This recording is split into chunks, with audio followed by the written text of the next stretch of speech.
I'm joined now by Phuthi Mahanyele-Dabengwa, who is the CEO of Naspers South Africa.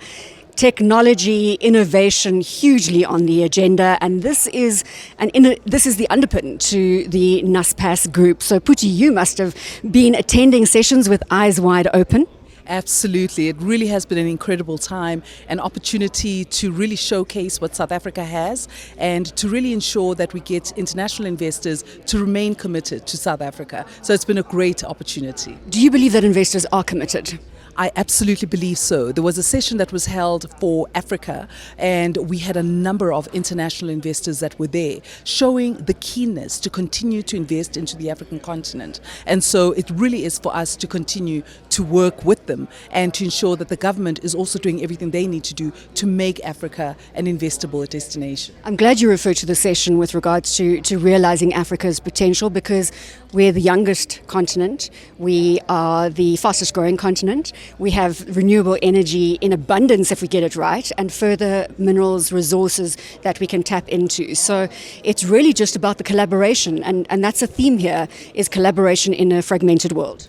That is absolutely correct. It is about collaboration. And so that is a key area for us, is to ensure that we are collaborating with parties both here and as well as in South Africa, of course, to ensure that we can reach what we need to reach in terms of ensuring that our youth have access to proper education, that they have access to employment, and as well as entrepreneurship opportunities. And so as Naspers, we are ensuring that we are doing that. And, you know, if I look at, for instance, our EdTech platform, where we are ensuring that we are providing access to education to 500 million users across the world. And so through that, we are also ensuring that, for instance, if I look at South Africa specifically, there through Naspers Labs, we are providing access to education for young people who require access to education but don't have the capital to pay for it. And so we have an NPO that is providing that education, and we are placing youth in employment. So it is about finding the solutions that we need to see to create a different future for us.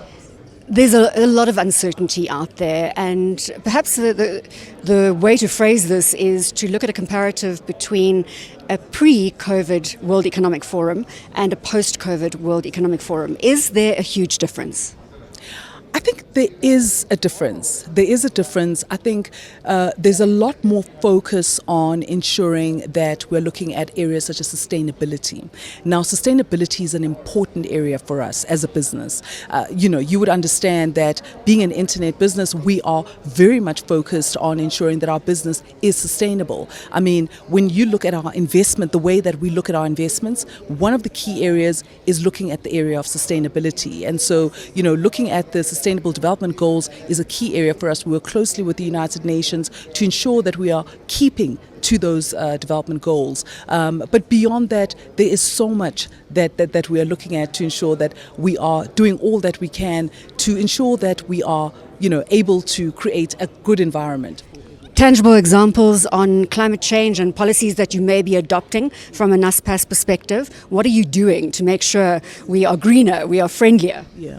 Well, there's a number of areas that we're looking at in terms of climate change. But in addition to that, if I go back to the SDGs, I mean, SDG 4 is a key area for us, where education is a key area for us. And then, of course, SDG 5, where we're looking at women empowerment. And, there are others as well. And, even at SDG 9, we are looking at complying with each and every one of these areas. In fact, when I look at Takealot, our e-commerce platform in South Africa, there we are ensuring that we're providing access to young people who don't have access to driver's licenses to be able to deliver for us. And so we're going to be starting with a program where young people can use bicycles to be able to deliver for us. And, the Takealot platform now has about 8,000 SMMEs on it, small and medium-sized enterprises. And in addition to that, they are employing about 33,000 people. And so it is significant, the amount of work that can be done through the usage of the internet. And this is how you can provide solutions to Africa, by looking at different ways of being able to provide opportunities for businesses and for everyone through the internet. Well, technology, sustainability, I love it when we hear tangible examples coming from business leaders in terms of real change that is being made. Bicycles over cars, now that is climate friendly. I've been chatting to Phuthi Mahanyele-Dabengwa, who is the CEO of Naspers South Africa, here Davos, Switzerland 2023, reporting for BizNews, the Nielsen Network in collaboration with Brand South Africa.